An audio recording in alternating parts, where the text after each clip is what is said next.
안녕하세요. 과학 색수다를 떨고 있는 잡박다식 고3입니다. 그에 묻어가는 김사서입니다. 콜럼버스는 발상의 전환을 이뤄내는데 여기 이제 테슬라가 요걸 한 칸 더 나가는 겁니다.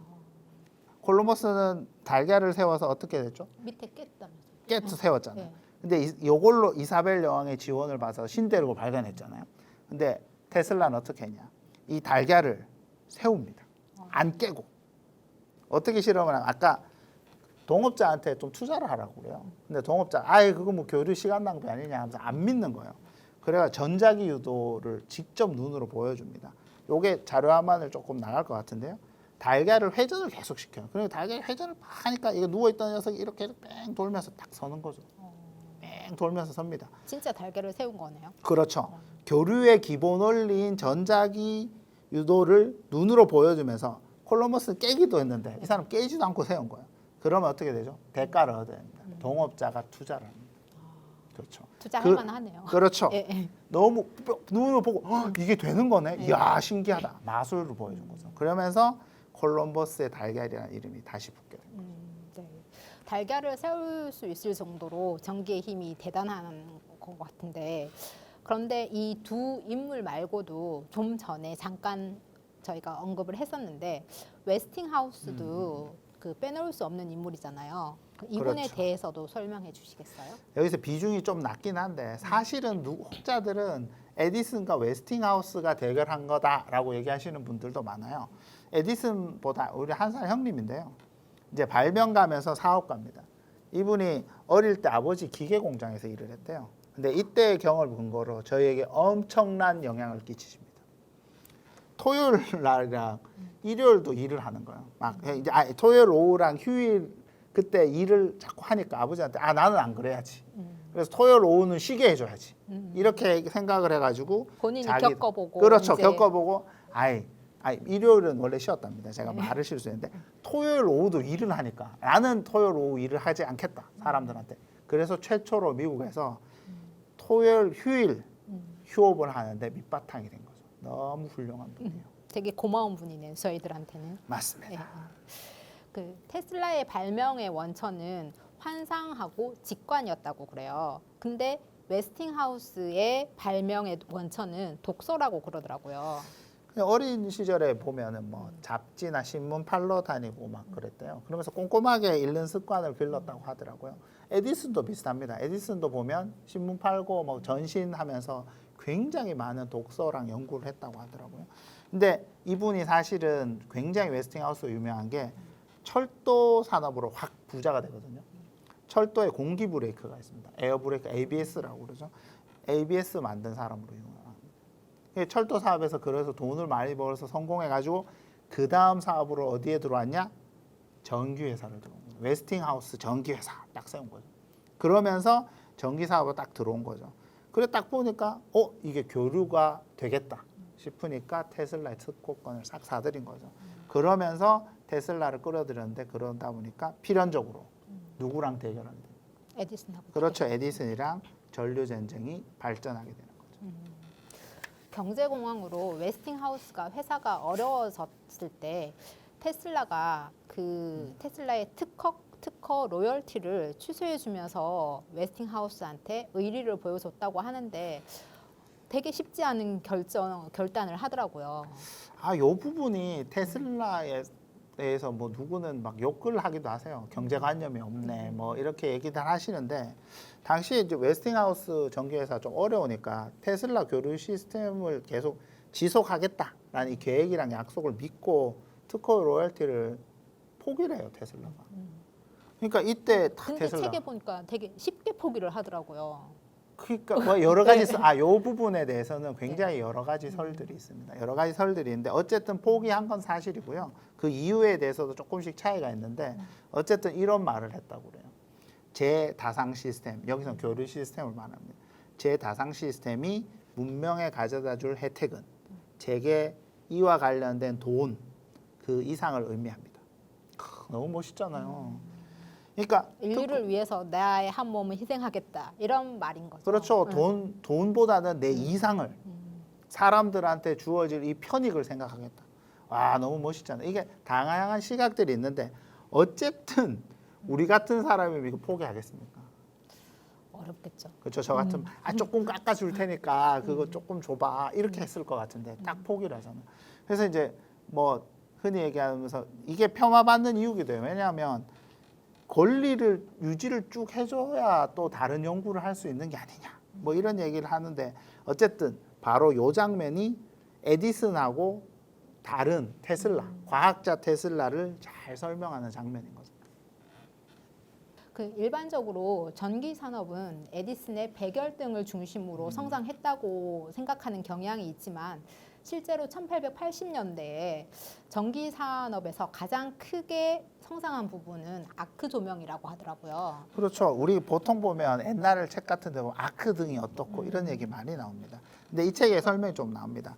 전극 사이에 전류를 흐르게 생기면 아크가 막 뽀뽀뽀 이렇게 튀거든요. 그게 빛이 나요. 발광을 하는데 이때 당시에 전등의 대명사입니다. 근데 너무 빛이 밝아요. 아크 빛이라는 게. 너무 밝다 보니까 사람들한테 불편함을 주는 거죠. 빛이 은은하게 밝아야 되는데. 그렇다가 보니까 이거 가지고는 안 된다 해서 백열등 발명의 계기가 되는 거죠. 그런데 우리나라에는 언제쯤 전등이 들어오게 되는 거예요? 요게 되게 재밌는 얘기거든요. 당연히 어디서 들어왔겠습니까? 궁에서 들어왔겠죠. 그렇죠. 네. 돈이 없는데. 근데 생각보다 굉장히 빨리 들어옵니다. 처음 전등이 켜진 곳이 경복궁이었거든요. 이건 누구나 예측하실 수 있을 거예요. 근데 당시에 막 민심이 되게 흉흉하다가 보니까 궁을 환하게 밝혀야 된다. 그래가지고 신하들이 진언을 했대요. 그래가지고 요걸 들여오게 되는데 1887년에 들어와요. 굉장히 빨리 그렇죠. 들어왔네요. 이 책 시대에 들어오는 거예요. 네. 그 당시에 최신 기계예요. 에디슨이 발전기랑 전등 시설 일체를 그 당시에 미국 공사를 통해 가지고 국무부 연결을 해서 발주를 해 가지고 우리나라에 가지고 왔답니다. 조선이죠. 굉장히 얼리 어댑터인 거예요. 고종 황제가 생각보다 그때는 황제도 아니었죠. 고종 임금이 얼리 어댑터였던 거예요. 근데 이게 굉장히 씁쓸한 뒷얘기가 있습니다. 이제 발전을 해야 되니까 용수 물을 써야 되잖아요. 여기도 이 책에도 보면 물 얘기가 많이 나옵니다. 근데 경복궁 안에 못이 있어요. 향원정이라고 그러는데요. 거기 물을 발전 용수로 쓴 거죠. 이게 뜨거워지다 보니까 물고기가 다 죽었대요. 그러니까 아까 민심이 흉흉해서 빛을 냈다고 그랬잖아요. 근데 민심이 더 흉흉해졌어. 물고기가 떼져 죽었다. 물고기가 증어 망국이다. 물고기를 끓여 죽여 놓으니까 나라가 망할 상황이 다 해가지고 막 소문이 막 안 좋게 돌고 오히려 흉흉해진 거예요. 그리고 또 에디슨 발전기랑 전등 들어왔다 그랬잖아요. 에디슨이 조선에 오고 싶어 했습니다. 굉장히 이 핫한 이 기계를 개발도상국에 자기가 직접 보급하고 싶었던 거예요. 근데 일이 있어서 못 오고 근데 수석 기사가 있었대요. 맥케이라고. 근데 그 사람이 자기 호신용으로 들고 있던 총이 있었는데 그게 오발돼가지고 이 사람이 죽어요. 그래서 여러 사건들이 겹치면서 발전이 중단이 돼버린 거죠. 이런 씁쓸한 뒷이야기겠습니다. 네. 도금 시대 동안 가장 흥미로운 산업과 기술 발전에 초점을 맞춘 세계 박람회라는 큰 행사가 있었는데 1893년에 열린 시카고 세계 박람회가 큰 의미가 있는 박람회였던 것 같은데 이 박람회에 대해서 이야기를 해주시겠어요? 이게 콜롬비아 박람회라고도 하고요. 시카고 세계 박람회라고도 합니다. 콜럼버스가 미대륙을 발견 언제였죠? 1494년 아닌가요? 아깝습니다. 방금 1893년이라고 했으니까 400년 전으로 돌아가면 1492년이에요. 아깝다. 1392년? 1392년? 뭐죠? 조선 건국. 1492년? 거기서부터 세계사를 왔다 갔다 하네요. 그렇지. 네. 이렇게 1392년 조선 왕조 건립. 그렇지. 1492년 콜럼버스 미대륙 발견. 그렇지. 1592년 1592년 임진왜란. 잘한다. 그렇지. 이렇게 해야 되는 거예요. 네. 1492년 되게 중요한 날짜입니다. 해입니다. 그런데 1893년에 400주년이었대요. 그러니까 1년 차이 나긴 합니다만 뭐 비슷하다고 봐야죠. 400주년 기념으로 이게 세계 박람회를 개최를 하게 된 거죠. 이제 1893년에 만국 박람회라고도 하는데 이제 시카고 그때 어땠냐면 도시 경관이란 게 대부분 형편이 없었대요. 왜냐하면 막 개발만 막 해놓으니까 공장 연기로 막 스모그 가득 껴 있고요. 그리고 건강이 막 안 좋은 산업 도시인 거예요. 그렇다 보니까 이제 사람들이 뭐 악명 높은 한마디로 건강에 좋지 않은 도시다 이렇게 돼 있었는데 요게 아까 도금 시대의 특징 얘기했잖아요. 산업 성장, 이민자들이 많이 들어와 그렇게 되니까 어떻게 해요? 계급 동요가 막 일어나는 거예요. 그런 상황에서 요 분열된 사회를 모을 수 있으려면 뭔가 이벤트를 딱 해줘야 되잖아요. 그 이벤트로 굉장히 효과적이다라는 평가를 받은 거죠. 박람회는. 네. 이 박람회에서 웨스팅하우스와 테슬라의 교류는 대중을 자기 편으로 만들었다. 이런 평을 듣게 되더라고요.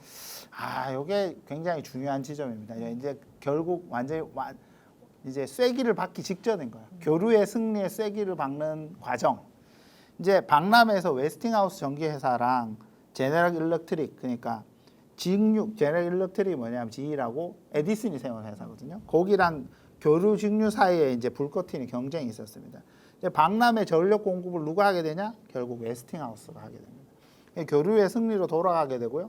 박람회에서 빛의 쇼, 전기의 쇼를 이제 사람들이 보는 거죠. 아, 이게 전기라는 게 이렇게 대단한 거야? 하고 직접 눈으로 보는 거예요. 완전히 신문물이 이제 사람들한테 눈으로 확 다 확인이 되는 거예요. 뭐 마법이라고 뭐 생각했는데 그냥 직접 눈으로 그렇죠. 이제 박람회에서 볼 수 있었던 맞습니다. 거네요. 하루에 막 엄청난 사람들 몇천 명이 눈으로 다 보는 거예요. 우와 하면서 막 버버버버 하고 막. 이게 우리 불꽃놀이만 봐도 신기한데 얼마나 대단했겠어요.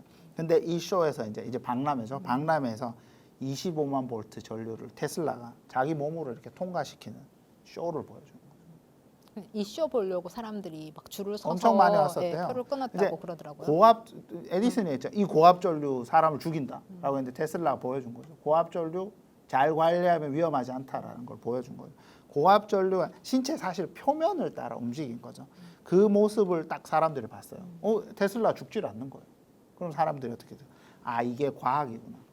이 전류는 사람을 죽이지 않을 수도 있구나. 교류가 안전하구나. 그렇죠. 안전하게 사용할 수 있다라는 걸 보여준 거죠. 이게 전기가 마법처럼 사람들한테 딱 와닿는 거죠. 막 연관하는 거예요. 근데 사실 박람회 뒷얘기했는데 웨스팅하우스 수익이 2만 불밖에 안 됐대요. 별거 아닌 물론 큰 돈이긴 합니다. 근데 6개월간 2만 불 벌었다라고 하지만 그거보다 훨씬 큰 게 교류는 안전하다.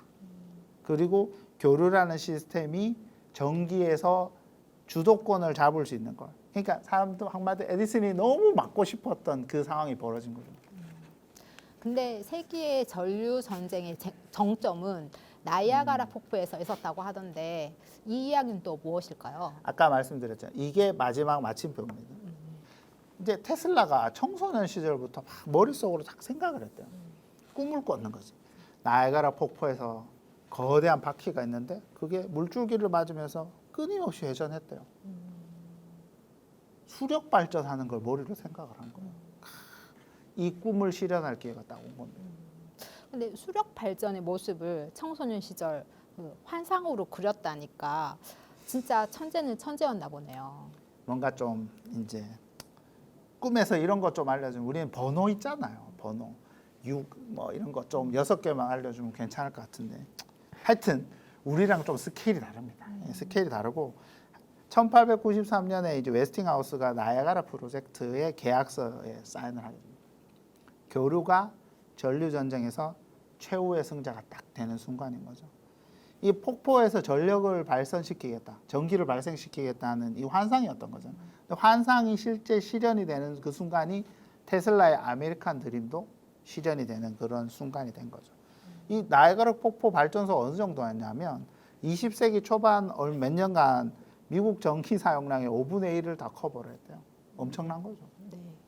이 교류 전기가 모터를 이야기를 하는데 지금 우리 일상생활을 보면 모터가 없는 삶은 생각할 수도 없는 그런 상황인데 인류사에서 진짜 한 획을 굵직하게 그은 사람이라고 진짜 얘기를 하게 되네요. 이게 모터 없는 우리 생활이랑 뭐 당연히 뭐 아까 상상도 할 수 없다 했는데 테슬라 하면 또 떠오르는 게 있어야 되는데 김사선님 학창 시절에 라디오 좀 들으셨습니까? 그쵸. 저희 학창 시절에는 라디오 시절이었죠. 뭐 문세 오빠도 있었고 라디오에 그 당시에 그리고 뭐 팝송으로 김기덕 아저씨 있었고 근데 전기 얘기를 하다가 갑자기 라디오 이야기는 왜 하시는 건가요? 왜 문세 오빠죠? 문세 아저씨 아닙니까? 아 문세 오빠고 김기덕 아저씨 저희는 이렇게 아하. 불렀습니다. 예, 그렇군요. 테슬라가 그 라디오 있거든요. 라디오 무선 통신이에요, 사실은. 무선 통신을 발명했던 사람입니다. 근데 이 전류 전쟁 혹자들이 얘기하는데 전류 전쟁 때문에 너무 정신이 없어가지고 특허 출원을 못했다. 그래서 살아있는 동안의 특허 기록을 라디오 발명가 우리 옛날에 배웠어요. 라디오 발명가 누구? 굴리 엘모 마르코니. 굴리엘모 뭐 마르코니. 마르코니. 그렇죠. 마르코니예요. 마르코니를 발명자로 인정받게 됩니다. 이런 것들이 사실은 테슬라가 요게 아까 똑같은 거예요. 특허권 포기했다 그랬잖아요. 그거로 비슷한 것처럼 과학이랑 발명의 여러 전투에서 이겨 파괴적 혁신을 이끌어냈어. 근데 전쟁을 이기지 못한 거예요. 성과물이랑 사업화를 자기 걸로 하지 못한 거예요. 그래서 그런 비판들을 좀 받는 거죠. 순수한 사람이다. 그냥 과학만 했다. 그럼 테슬라는 돈이나 부귀영화보다는 발명 그 자체를 즐겼던 사람인 것 같네요. 예, 뭐 그런 얘기들을 많이 하세요. 그래서 좀 비판도 받지만 되게 멋있기도 한 거죠. 약간. 근데 테슬라가 요건에 대해서는 사망하고 나서 1943년에 이제 소송이 있었는데 대법원에서 요 무선 통신에 대해서 마르코니가 특허 가지고 있었다고 그랬잖아요. 그거를 무효해 줍니다. 그러면서 라디오에 대한 테슬라의 공헌을 뭐 어느 정도 인정한 판결이다라고도 합니다. 에디슨의 명성에 가려서 빛을 보지 못했고 또 쓸쓸하게 노년을 보냈던 테슬라를 생각하면 가슴이 좀 찡하기도 한데 점점 테슬라의 천재성과 인류에 도움이 되는 발명을 위해 헌신한 부분들에 대해서 지금 인정을 받고 추대되는 그런 분위기로 바뀌고 있다고 하더라고요. 그렇습니다. 이게 과학자라고 하면 보통 주류 과학자들만 뭐 이렇게 우리가 생각을 하게 되거든요. 1등만 그렇죠. 부각되는 그런 뭐 물리학자 사람이죠. 그러면 뭐 아인슈타인, 아니면 뭐 뉴턴, 에디슨 이렇게 딱 얘기를 하는데 사실 이제 점점 다양성을 인정하는 식으로 이제 요즘 사회가 바뀌어가는 거죠. 그래서 여러 분야의 노력을 한 사람들의 가치를 점점 인정해 주는 식으로 바뀌는 거죠. 그것 때문에 이제 크게 많이 대두되신 분이 이제 테슬라라는 거죠. 그래서 요즘은 엄청나게 핫한 연구자, 과학자기도 하고요. 그래서 또 보면 최근에 또 여성 과학자들도 많이 재조명되고 계신 거죠. 항공 우주 분야에서도 나사의 성장과 유지를 위해서 헌신한 세 여성의 이야기를 다룬 영화 히든 피겨라는 그런 영화를 보면 그 세 분의 노력 뭐 그런 게 주목을 받고 있기도 하더라고요. 맞습니다. 이게 여성도 사실 옛날에 연구자로 인정을 잘 못 받았다고들 하는데 흑인이잖아요. 흑인 여성에다 흑인이라는 이 고정관념이 있었을 거예요. 그걸 넣으면서 이제 엄청난 업적을 이뤄낸 거죠. 그러니까 영화나 책 같은 데서 이런 다양한 분야에서 이제 한마디로 숨어 있는 이런 분들을 발굴해내니까 사회 속에서 우리가 이런 다양성을 알지 모르는 사이에 다양성을 점점 받아들이는 그런 상황인 것 같아요. 미국이 주류였던 전기 부분에서 세르비아계 출신의 테슬라가 교류 전기 시스템을 발명해서 문명이 100년이나 앞당겨섰다는 평가를 받는데 어떤 분야에서도 혼자 이루어내는 성과는 없는 것 같네요. 뭐 핸드폰이나 게임기, PC 뭐 사용으로 개인의 영역이 많아졌는데 결국엔 이웃과 동료와 동반자를 찾는 것을 보면 어떻게 보면 지구가 둥글듯이 다 연결되어 있지 않나 하는 그런 생각을 해보면서 내 주위를 살펴볼 수 있는 여유를 가지시라는 말씀을 전하면서 오늘 과수단은 마치겠습니다. 자팍다식하게 오늘도 설명 잘해주신 고3님 감사드립니다. 감사합니다. 저희는 다음 시간에 또 찾아뵙겠습니다. 안녕. 안녕.